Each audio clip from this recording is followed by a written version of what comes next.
আজকের এই ভিডিওতে আমরা দেখে নেব বিবাহিত মহিলাদের ক্ষেত্রে কিভাবে আপনারা এই এসআইআর এর যে গণনা ফর্ম রয়েছে বা এনুমারেশন ফর্ম রয়েছে সেই ফর্মটি আপনারা সঠিক নিয়মে ফিল আপ করবেন। বিবাহিত মহিলাদের ক্ষেত্রে স্বামীর নাম দেওয়া যাবে কি যাবে না, বা বিবাহিত মহিলাদের ক্ষেত্রে আত্মীয়র যে বিবরণ রয়েছে সেটি আপনারা কার দিবেন। যদি বিবাহিত মহিলাদের ক্ষেত্রে 2002 সালের যে ভোটার লিস্ট রয়েছে বা এসআইআর এর লিস্ট রয়েছে সেই লিস্টে বা সেই তালিকায় যদি নাম না থাকে তাহলে আত্মীয়র বিবরণের ঘরে কার নামটি দিতে পারবেন, সমস্ত রকম বিষয় জানবো আজকের এই ভিডিওতে।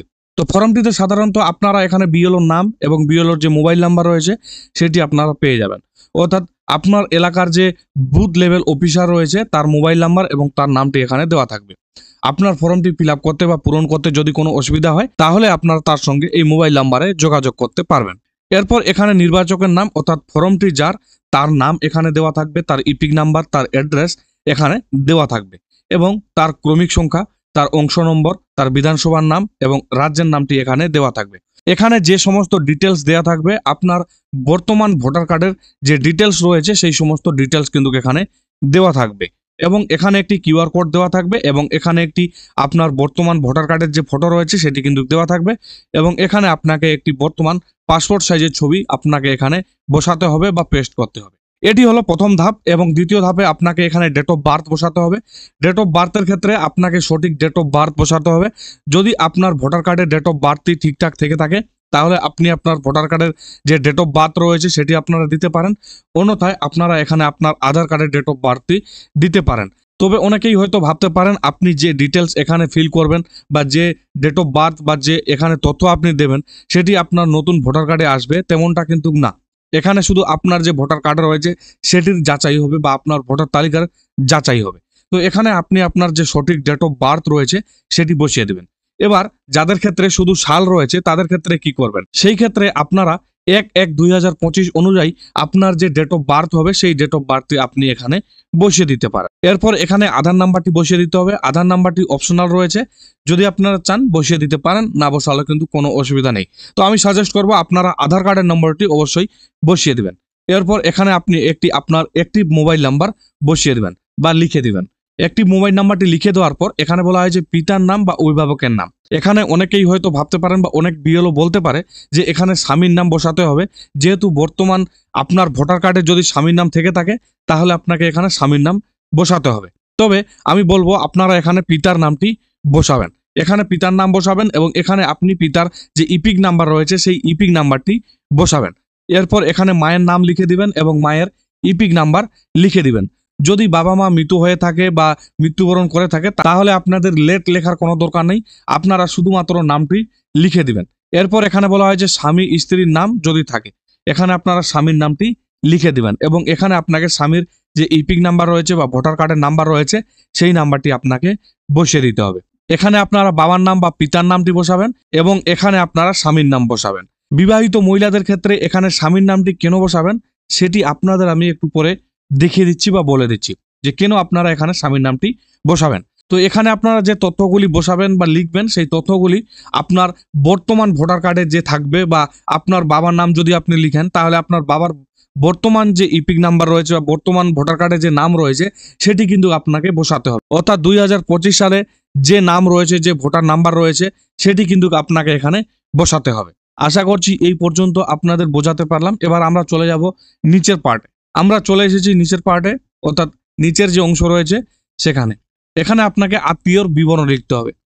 যদি আপনার নাম অর্থাৎ বিবাহিত মহিলাদের ক্ষেত্রে যদি আপনার নাম 2002 সালের ভোটার লিস্টে না থেকে থাকে তাহলে কিন্তু এখানে আপনি স্বামীর যে ডিটেলস রয়েছে সেটি কিন্তু বসাতে পারবেন না। এখানে আপনাকে আপনার পিতার বা আপনার মাতার বা আপনার মায়ের বা আপনার দিদা বা আপনার দাদুর এখানে ডিটেলস বা বিবরণ ফিল করতে পারবেন বা আপনাকে ফিল করতে হবে। কারণ আপনি যখন আপনার এলাকার বিএলওর কাছে ফর্মটি জমা করবেন তখন আপনার এলাকার যে বিএলও রয়েছে তিনি এই ফর্মটি দেখে দেখে তার যে মোবাইল অ্যাপ রয়েছে বা অ্যাপ্লিকেশন রয়েছে সেখানে কিন্তু এন্ট্রি করবেন বা অনলাইনে আপলোড করবেন। সেখানে কিন্তু অপশন দেওয়া নেই যে আপনি স্বামীর নাম বসাতে পারবেন, সেখানে কিন্তু অপশন দেওয়া রয়েছে পিতার নাম, মাতার নাম, দাদুর নাম এবং দিদার নামটি আপনারা লিখতে পারবেন। তো এটি কিভাবে ফিল আপ করবেন, এখানে নাম বলা হয়েছে, এখানে আপনি আপনার পিতার নাম বা মাতার নাম বা মায়ের নামটি লিখে দিবেন। অর্থাৎ বিবাহিত মহিলাদের ক্ষেত্রে আপনার পিতার নাম যে 2002 সালের ভোটার লিস্টে রয়েছে সেটি আপনাকে ডাউনলোড করতে হবে। ডাউনলোড করার পর সেই লিস্টটি আপনাকে দেখতে হবে। সেই লিস্টে যে নামটি রয়েছে যদি ভুল নাম থেকে থাকে তাহলে আপনাকে ভুল নামটিই কিন্তু এখানে লিখতে হবে। এরপর আপনাকে এখানে ইপিক নাম্বার দিতে হবে আপনার পিতার বা আপনার মায়ের। যদি আপনি এখানে পিতার নামটা লিখেন তাহলে এখানে আপনাকে পিতার যে ইপিক নাম্বার রয়েছে 2002 সালের ভোটার লিস্টে সেই ইপিক নাম্বারটি আপনাকে এখানে লিখতে হবে। এবং এখানে বলা হয়েছে আত্মীয়ের নাম, এখানে আপনাকে আত্মীয়ের নাম লিখতে হবে। অর্থাৎ এখানে যদি আপনি আপনার পিতার নাম বা বাবার নাম লিখেন তাহলে এখানে আপনাকে আপনার দাদুর নাম লিখতে হবে। অর্থাৎ এখানে আপনি যার নাম লিখবেন তার ভোটার কার্ডে আত্মীয়ের নাম হিসাবে যার নাম রয়েছে তার নামটি আপনি এখানে লিখবেন। এরপর আপনার পিতার সঙ্গে এই ব্যক্তির বা এর কি সম্পর্ক আপনাকে সেটি এখানে লিখতে হবে। এখানে আপনাকে আপনার সঙ্গে এনার কি সম্পর্ক সেটি কিন্তু লিখতে হবে না, আপনার পিতার সঙ্গে এই ব্যক্তির কি সম্পর্ক সেটি কিন্তু আপনাকে এখানে লিখতে হবে। তবে আপনি যদি এখানে আপনি আপনার মায়ের নাম বা আপনি আপনার মাতার নাম লিখেন এবং আপনার মায়ের ভোটার কার্ডে যদি আপনার বাবার নাম আত্মীয়ের নাম হিসাবে থাকে তাহলে এখানে আপনাকে আপনার বাবার নামটি লিখতে হবে এবং এখানে আপনাকে হাজব্যান্ড লিখতে হবে। যেহেতু এখানে আপনি আপনার মায়ের নাম লিখেছেন এবং এখানে আপনাকে বাবার নামটি লিখতে হবে, অর্থাৎ আপনার মায়ের ভোটার কার্ডে আপনার বাবার নাম আত্মীয় হিসাবে রয়েছে, সেই ক্ষেত্রে আপনাকে এখানে আপনার পিতার নাম বা বাবার নামটি লিখতে হবে। এবার এর সঙ্গে এর কি সম্পর্ক সেটি আপনাকে এখানে লিখতে হবে। আমি আপনাদের আরো সহজভাবে বুঝিয়ে দিচ্ছি। মনে করেন 2002 সালের ভোটার লিস্টটি আপনি ডাউনলোড করেছেন। এবার এখানে আপনার বাবার নামটি রয়েছে, এবার এখানে আত্মীয়ের নাম রয়েছে, এখানে আপনাকে এই আত্মীয়ের নামটি লিখতে হবে। এবার এখানে যে সম্পর্কটি রয়েছে সেই সম্পর্কটি আপনাকে সেখানে লিখতে হবে। এবার এখানে যে ভোটার কার্ডের নম্বরটি রয়েছে সেই ভোটার কার্ডের নম্বরটি কিন্তু সেখানে আপনাকে লিখতে হবে। অর্থাৎ 2002 সালের ভোটার কার্ডে যেমনটা রয়েছে তেমনটাই কিন্তু আপনাকে এই ঘরটিতে পূরণ করতে হবে। আশা করছি এই পর্যন্ত বুঝাতে পারলাম। এরপর এখানে আপনাকে জেলা লিখতে হবে, অর্থাৎ 2002 সালে আপনার বাবার বা আপনার পিতার যেখানে ভোট ছিল বা যেই ডিস্ট্রিক্টে ভোট ছিল সেই ডিস্ট্রিক্টের নামটি আপনাকে এখানে লিখতে হবে। যদি অন্য কোনো ডিস্ট্রিক্ট হয়ে থাকে তাহলে আপনারা সেই অন্য ডিস্ট্রিক্টটি লিখে দিবেন, এবং যদি আপনার নিজের পার্সোনাল যে ডিস্ট্রিক্টে এখন বর্তমানে রয়েছে সেই ডিস্ট্রিক্টে হয়ে থাকে তাহলে আপনাকে সেই ডিস্ট্রিক্টটি এখানে লিখতে হবে। তবে এটি আপনি ভোটার লিস্টে দেখে নেবেন। এখানে আপনার 2002 সালের ভোটার লিস্টে দেখে নেবেন, সেখানে আপনারা দেখতে পেয়ে যাবেন যে আপনার 2002 সালে আপনার পিতার যে ভোট ছিল সেটি কোন ডিস্ট্রিক্টে ছিল সেটি আপনারা দেখে নিতে পারবেন। সেই ভোটার লিস্টের প্রথম পৃষ্ঠা যদি আপনি ডাউনলোড করেন তাহলে এখানে আপনি জেলার নাম বা ডিস্ট্রিক্টের নামটি দেখতে পারবেন। এখানে আপনি সমস্ত ডিটেলস পেয়ে যাবেন যে কোন ডিস্ট্রিক্টের ভোট রয়েছে, কোন মহকুমা বা কোন থানা, এখানে সমস্ত ডিটেলস আপনি পেয়ে যাবেন, কোনো চিন্তার কারণ নেই। এরপর আপনাকে এখানে রাজ্যের নামটি লিখে দিতে হবে। এরপর আপনাকে এখানে বিধানসভা ক্ষেত্রের নাম লিখে দিতে হবে। কোথায় পাবেন বিধানসভা ক্ষেত্রের নাম? এটিও আপনি কিন্তু আপনার 2002 সালের যে ভোটার লিস্ট রয়েছে সেটিতে পেয়ে যাবেন। এখানে যদি আপনারা দেখেন উপরে, এখানে আপনারা দেখতে পাচ্ছেন বিধানসভা নির্বাচন ক্ষেত্রের নম্বর নাম, এখানে আপনি নম্বরটা দেখতে পারবেন এবং এখানে আপনারা নামটি দেখতে পারবেন। এটি আপনাকে দেখে আপনাকে এখানে এই অংশটিতে আপনাকে ফিল করতে হবে। এখানে আপনাকে বিধানসভার নম্বর বসাতে হবে, এখানে আপনাকে অংশ নম্বর বসাতে হবে এবং এখানে আপনাকে ক্রমিক সংখ্যা বসাতে হবে। এটি আপনি কোথায় পাবেন? বিধানসভার নম্বরটি আপনি পাবেন এখানে, এখানে আপনারা দেখতে পাচ্ছেন বিধানসভার নম্বর 35 এবং আপনি অংশ নম্বর পেয়ে যাবেন এখানে এবং ক্রমিক নাম্বার পেয়ে যাবেন আপনি এখানে। এখানে আপনার যে নাম্বারগুলি দেখতে পাচ্ছেন এগুলি হলো ক্রমিক নাম্বার। আপনাকে এখানে আপনার পিতার নাম বা আপনার মাতার নামটি খুঁজে বের করতে হবে। খুঁজে বের করার পর তার পাশে যে ক্রমিক নাম্বার রয়েছে সেটি আপনাকে এই ঘরগুলিতে বসাতে হবে। আশা করছি এই পর্যন্ত আপনাদের বোঝাতে পারলাম। এইভাবে বিবাহিত মহিলাদের ক্ষেত্রে যাদের নাম 2002 সালের ভোটার লিস্টে নেই তাদের ক্ষেত্রে এইভাবে পূরণ করতে হবে বা ফিল আপ করতে হবে।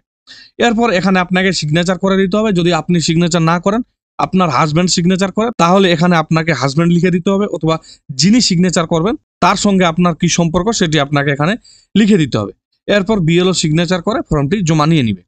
এবার যাদের নাম 2002 সালের ভোটার লিস্টে রয়েছে তারা কিভাবে ফিল আপ করবেন? তাদের ক্ষেত্রে এই যে ঘরটি রয়েছে এই ঘরটি কিন্তু পূরণ করতে হবে না। এই যে ঘরটি রয়েছে প্রথম কার, এই ঘরটি কিন্তু আপনাদের পূরণ করতে হবে। এই ঘরটি শুধুমাত্র যাদের নাম 2002 সালের ভোটার লিস্টে নেই, যাদের পিতামাতার নাম বা যাদের দাদু দিদার নাম রয়েছে তাদের ক্ষেত্রে এই ঘরটি পূরণ করতে হবে, এবং যাদের নিজের নাম 2002 সালের ভোটার লিস্টে রয়েছে তাদের ক্ষেত্রে এই ঘরটি বা এই অংশটি পূরণ করতে হবে। যদি আপনি বিবাহিত মহিলা হয়ে থাকেন, তবে 2002 সালে আপনার বিয়ে হয়নি, আপনার ভোট ছিল আপনার বাবার বাড়িতে, তাহলে আপনাকে সেখানকার 2002 সালের ভোটার লিস্টটি ডাউনলোড করতে হবে এবং সেখানে যে ডিটেলস রয়েছে 2002 সালের ভোটার লিস্টে সেটি আপনাকে এখানে ফিল করতে হবে। এখানে নিজের নামটি বসিয়ে দিবেন। 2002 সালের ভোটার লিস্টে যে নামটি রয়েছে সেই নামটি কিন্তু আপনাকে এখানে বসাতে হবে। মনে করেন বর্তমানে আপনার ভোটার লিস্টে বা ভোটার কার্ডে নাম রয়েছে সোমনাথ সাহা এবং 2002 সালে আপনার নাম রয়েছে সোম দাস সাহা, তাহলে যে 2002 সালের ভোটার লিস্ট রয়েছে সেখানে যে নামটি রয়েছে সেই নামটিই কিন্তু আপনাকে এখানে লিখতে হবে, অর্থাৎ আপনাকে কোনো কিছু পরিবর্তন করতে হবে না। যদি ভুলটি থাকে তাহলে আপনাকে ভুলটি এখানে লিখতে হবে। এরপর 2002 সালে ভোটার লিস্টে যে নম্বর রয়েছে সেটি আপনাকে এখানে লিখতে হবে। মনে করেন বর্তমানে আপনার যে ভোটার কার্ডের নাম্বার রয়েছে সেটি পরিবর্তন হয়ে গেছে বা চেঞ্জ হয়ে গেছে এবং 2002 সালের যে ভোটার লিস্টে ভোটার কার্ডের নাম্বার রয়েছে সেটি আলাদা রয়েছে। যেটি 2002 সালের ভোটার লিস্টে থাকবে সেটি কিন্তু আপনাকে এখানে লিখতে হবে। এরপর আপনাকে এখানে আত্মীয়ের নাম লিখতে হবে। যদি 2002 সালের ভোটার লিস্টে বা ভোটার কার্ডে আপনার বাবার নাম থেকে থাকে তাহলে আপনাকে এখানে বাবার নামটি লিখতে হবে এবং যদি স্বামীর নামটি থেকে থাকে তাহলে আপনাকে এখানে স্বামীর নামটি লিখতে হবে। এরপর এখানে আপনি যদি বিবাহিত মহিলা হয়ে থাকেন তাহলে এখানে যদি আপনি আপনার বাবার নামটি লিখেন তাহলে এখানে ইনার সঙ্গে আপনার কি সম্পর্ক সেটি আপনাকে এখানে লিখতে হবে। যদি বাবা হয় তাহলে বাবা লিখবেন এবং যদি 2002 সালের ভোটার কার্ডে আপনার স্বামীর নাম ছিল তাহলে এখানে আপনি আপনার স্বামীর নামটি লিখবেন এবং এখানে আপনাকে হাজব্যান্ড লিখতে হবে। সেই একইভাবে এখানে আপনাকে ডিস্ট্রিক্ট লিখতে হবে বা জেলা লিখতে হবে। 2002 সালে আপনার কোন ডিস্ট্রিক্টে ভোট ছিল বা আপনি কোন ডিস্ট্রিক্টের ভোটার ছিলেন সেটি আপনাকে এখানে লিখতে হবে। মনে করেন 2002 সালে আপনার বিয়ে হয়নি, আপনি আপনার বাবার বাড়িতে ভোট তুলেছিলেন বা আপনার ভোট বাবার বাড়িতে ছিল, সেই ক্ষেত্রে আপনার বাবার বাড়ির যে ডিস্ট্রিক্ট সেই ডিস্ট্রিক্টটি আপনাকে এখানে লিখতে হবে। সেটি আপনি আপনার 2002 সালের ভোটার লিস্টটি ডাউনলোড করে দেখে নেবেন যে কোন ডিস্ট্রিক্টে আপনার ভোট ছিল। এরপর আপনাকে এখানে রাজ্যের নাম লিখতে হবে। এখানে আপনাকে বিধানসভা ক্ষেত্রের নাম লিখতে হবে। যে বিধানসভা ক্ষেত্রে 2002 সালের আপনি ভোটার ছিলেন সেই বিধানসভা ক্ষেত্রের নামটি আপনাকে লিখতে হবে। এরপর বিধানসভা ক্ষেত্রের নম্বর লিখে দিবেন, অংশ নম্বর লিখে দিবেন, ক্রমিক নম্বর আপনাকে লিখে দিতে হবে। এইভাবে কিন্তু আপনাকে পূরণ করতে হবে। এবার মনে করেন যাদের ক্ষেত্রে 2002 সালে ভোটার লিস্টে নাম নেই এবং যাদের আত্মীয়ের নাম অর্থাৎ পিতার নাম বা মাতার নাম বা দাদুর নাম বা দিদার নাম 2002 সালের ভোটার লিস্টে নাম নেই, তাদের ক্ষেত্রে কি করতে হবে? তারা কার নাম বা কাদের নাম এই ঘর দুটিতে পূরণ করবেন? স্বামীর নাম কি পূরণ করা যাবে? তাহলে দেখে নিই। যাদের নাম 2002 সালের ভোটার লিস্টে নেই বা যাদের আত্মীয়ের নাম বা পিতার নাম বা মাতার নাম বা দাদুর নাম বা দিদার নাম 2002 সালের ভোটার লিস্টে নেই, তাদের ক্ষেত্রে এই যে ঘর দুইটি রয়েছে বা এই যে অংশ দুইটি রয়েছে এই দুইটি খালি রেখে দিতে হবে। আপনাদের শুধু এই যে অংশটি রয়েছে 2025 সালের বা বর্তমানের যে ডিটেলস পূরণ করার অংশ রয়েছে সেটি আপনাকে পূরণ করতে হবে। এখানে জন্ম তারিখ লিখে দিবেন, এখানে আধার কার্ড নাম্বার লিখে দিবেন, এখানে মোবাইল নাম্বার লিখে দিবেন, এখানে পিতার নাম লিখে দিবেন, এখানে পিতার ইপিক নাম্বার বা ভোটার কার্ডের নাম্বার লিখে দিবেন, এখানে মাতার নাম লিখে দিবেন, মায়ের ভোটার কার্ড বা ইপিক নাম্বার লিখে দিবেন, এখানে স্বামীর নাম লিখে দিবেন, স্বামীর ইপিক নাম্বার লিখে দিবেন। লিখে দেওয়ার পর আপনাকে কোনো কিছু করার দরকার নেই, এখানে আপনাকে কোনো কিছু ফিল করতে হবে না বা কোনো কিছু পূরণ করতে হবে না। শুধুমাত্র এখানে আপনি সিগনেচার করে দিবেন বা এখানে আপনি কোনো আপনার পরিবারের সদস্যকে দিয়ে সিগনেচার করিয়ে দিবেন। এরপর বিএলও সিগনেচার করে আপনার ফর্মটি জমা নিয়ে নেবে। আপনি এখানে আপনার স্বামীর নাম লিখতে পারবেন না, কারণ আপনি যখন ফর্মটি আপনার বিএলওকে জমা দিবেন তখন আপনার বিএলও যে অ্যাপ্লিকেশন রয়েছে সেই অ্যাপ্লিকেশনের মাধ্যমে যখন এন্ট্রি করবে বা অনলাইনে আপলোড করবে তখন কিন্তু স্বামী বা হাজব্যান্ডের কোনো অপশন পাবে না বা কোনো অপশন নেই। সেখানে শুধু অপশন রয়েছে ফাদার, মাদার এবং গ্র্যান্ডফাদার, গ্র্যান্ডমাদার। এই চারটি অপশন রয়েছে। এই চারটি অপশনের মধ্যে আপনার যদি কোনো কারো নাম থেকে থাকে 2002 সালের ভোটার লিস্টে তাহলে আপনাকে সেই নামটি পূরণ করতে হবে। যদি না থেকে থাকে তাহলে আপনারা খালি রেখে দিবেন। তো এইভাবে বিবাহিত মহিলাদের ক্ষেত্রে এই ফর্মটি বা এই গণনা ফর্ম বা এনুমারেশন ফর্মটি পূরণ করতে হবে বা ফিল আপ করতে হবে।